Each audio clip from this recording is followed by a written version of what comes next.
नमस्कार, श्री स्वामी समर्थ चॅनलवर तुम्हा सर्वांचं मनापासून खूप खूप स्वागत आहे। आजच्या या व्हिडिओमध्ये आपण बघणार आहोत हनुमान जयंतीच्या दिवशी व्रत कसे करायचे, उपवास कसा धरायचा, कोणी धरायचा व कधी सोडायचा, उपवासामध्ये काय खायचे, काय खाऊ नये, त्यानंतर स्त्रियांनी उपवास धरायचा का, याबद्दल माहिती आपण ह्या व्हिडिओमध्ये जाणून घेणार आहोत। त्यासाठी व्हिडिओला शेवटपर्यंत नक्की बघा। दरवर्षी चैत्र महिन्याच्या शुक्ल पक्षाच्या पौर्णिमेला बजरंगबली हनुमानांची जयंती साजरी केली जाते। देशभरात हनुमान जयंती मोठ्या उत्साहात साजरी केली जाते। या दिवशी बजरंगबली हनुमानाची पूजा केल्याने व्यक्तीचे सर्व त्रास दूर होतात, तसेच व्यक्तीच्या सर्व इच्छाही पूर्ण होतात। धार्मिक श्रद्धेनुसार हनुमानजींचा जन्म चैत्र महिन्याच्या शुक्ल पक्षाच्या पौर्णिमेच्या दिवशी आई अंजनी आणि राजा केशरी यांच्या पोटी झाला। हनुमान जयंतीच्या दिवशी हनुमानजींसोबत भगवान राम आणि माता सीतेची देखील पूजा केली जाते। हनुमानजींना 7 चिरंजीवांपैकी एक मानले जाते। ते अजूनही पृथ्वीवर आहे असे मानले जाते। धार्मिक श्रद्धेनुसार हनुमान जयंतीच्या दिवशी योग्य विधींनी पूजा केल्याने व्यक्तीला हनुमानजींचा आशीर्वाद मिळतो, ज्यामुळे आपल्या जीवनातील सर्व दुःख आणि संकटे दूर होतात। या दिवशी पूजेदरम्यान त्यांना फुले, हार, सिंदूर, बुंदी आणि बेसनाचे लाडू, तुळशीची पाने अर्पण करून जर केले तर ते प्रसन्न होतात। हनुमान जयंतीच्या दिवशी उपवास केल्याने आपण सर्व प्रकारच्या वाईट शक्तींपासून आणि नकारात्मक ऊर्जेपासून दूर राहतो, तसेच आपल्याला हनुमानजींची कृपा देखील प्राप्त होते, ज्यामुळे आपल्या आयुष्यामध्ये सुख, शांती, समृद्धी नांदते। संतान प्राप्तीसाठी हनुमान जयंतीलाही व्रत करणे फायदेशीर ठरते।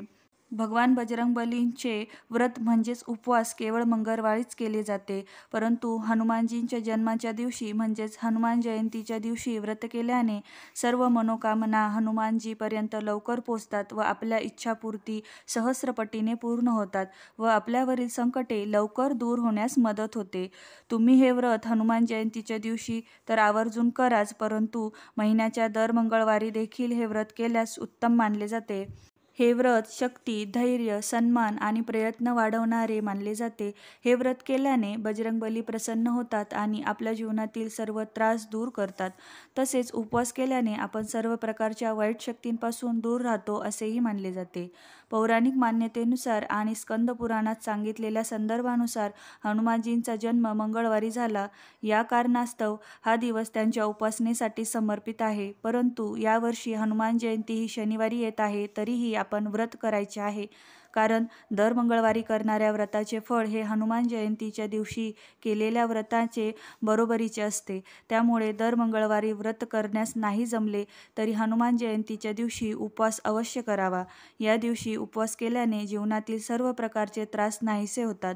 यामुळे हनुमानजींना संकटमोचन असेही म्हणले जाते।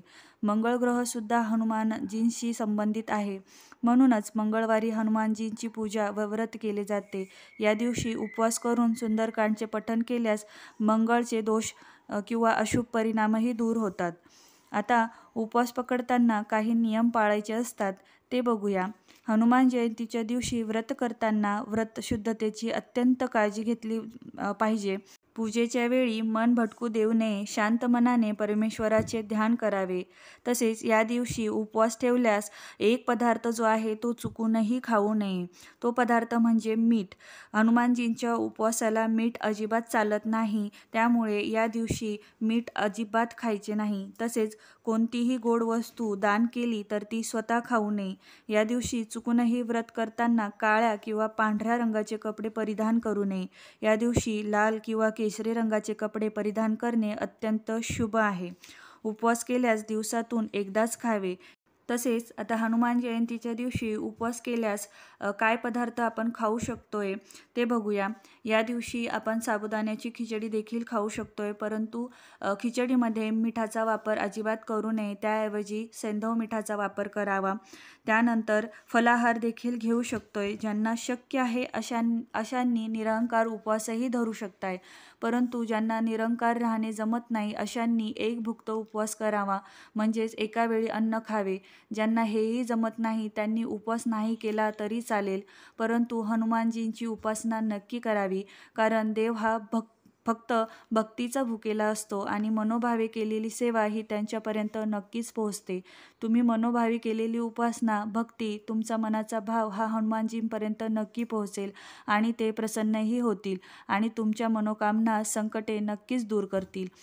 आता हनुमान जयंतीच्या दिवशी उपवास कधीपर्यंत पकडावा? तर हनुमान जयंतीच्या दिवशी उपवास हा सकाळी ब्रह्ममुहूर्तापासून ते संध्याकाळी 6 वाजेपर्यंत पकडायचा असतो. संध्याकाळी हनुमानजींच्या पूजेनंतर उपवास सोडू शकतोय. पूजेसाठी जो काही प्रसाद बनवला असेल तो प्रसाद खाऊनही उपवास सोडू शकतो. फक्त त्यात मिठाचा समावेश नसावा. चुकूनही मीठ टाकलेला पदार्थ खाऊन उपवास सोडू नये, नाहीतर व्रताचे फळ मिळत नाही. काही जण उपवास हा दुसऱ्या दिवशीही सोडतात, परंतु जास्त करून हनुमान जयंतीच्या दिवशी संध्याकाळीच उपवास सोडला जातो. आता स्त्रियांनी हे व्रत करावे का, हा प्रश्न बऱ्याच वेळा पडतो. तर स्त्रियांनी हनुमानजींचे व्रत करायचे की नाही हे बघूया.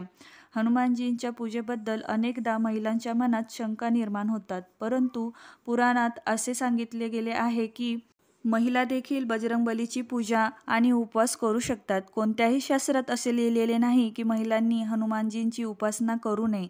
केवळ महिलांनी हनुमानजींना लाल वस्त्र अर्पण करायचे नाही, कारण हनुमानजी हे आजीवन ब्रह्मचारी होते. जर मासिक धर्म चालू असेल तर त्यावेळी महिलांनी उपवास ठेवू नये. तर तुम्हाला हा व्हिडिओ माहितीपूर्ण वाटला असेल तर व्हिडिओला लाईक नक्की करा. त्याचबरोबर जास्तीत जास्त शेअर करा. तसेच असेच माहितीपूर्ण व्हिडिओ बघण्यासाठी चॅनलला सबस्क्राईब करायला विसरू नका. धन्यवाद.